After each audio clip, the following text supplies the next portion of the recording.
انډیا او د استرالیا چې نن کوم میچ شو د سوچ او د ذهن په حساب باندې دغه میچ خو د انډیا په سر باندې ډېر زیات خو کومنګ وګورو چې نن استرالیا ټیم کوم بالینګ کړی دی او پنځه ځل نه مخکې چمپیون پاتې شوی دی د پښپکم ځل باندې استرالیا چمپیون پاتې شو. استرالیا کو بالینګ تعریف موږ وګورو، استرالیا کا بیټینګ تعریف موږ وګورو، بهترین پرفارمنس شو کو میچ کې فاټ کمنس ټاس وګټو. د ټاس ګټلو نه وروسته پریکړه وکړه د بالینګ چې موږ بالینګ کوو انډیا ته اولنی بیټینګ ورکو.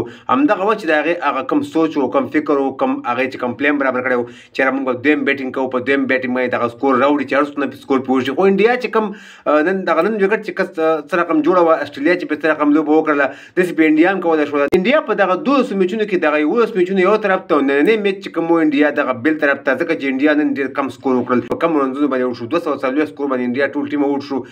دغه په دې فاینل لوبه کې فاینل میچ کې ډېر کم سکور دی او بیا د استرالیا خلاف صحیح ده. په سټارټ کې د استرالیا هم درې کډاریان درې لوبغاړي زر زر اوټ شو، خو هغوی پریشر نه اخلي.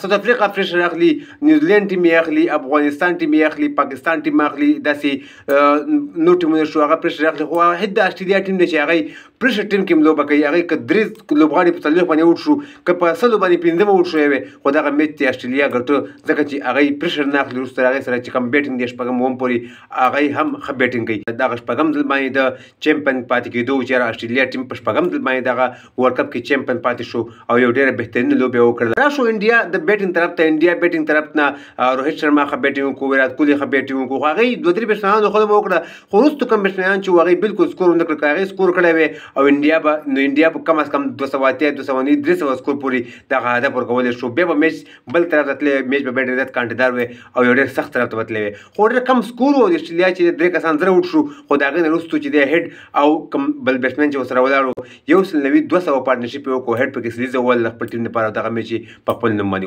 استرالیا ټیم ښه په ارام سره راواړول، په 3 اورونو کې اور نه پاتې شو. استرالیا ټیم دغه میچ په 6 وکټو سره دغه فاینل میچ په خپل نوم باندې کو. دا شپږم ځل شو چې استرالیا چمپیون پاتې کېږي د ICC کرکټ ورلډ کپ. د ویډیو کتلو ډېره مننه. ویډیو د خپل ملګرو سره ضرور شریک کړئ، زموږ دغه ویډیو سره لایک هم کړئ، زموږ پیج هم سره فالو کړئ او زموږ یوټیوب چینل سره هم سبسکرایب کړئ د نور کرکټ تازه معلوماتو لپاره. نور ښه وخت ولرئ. د الله په امان.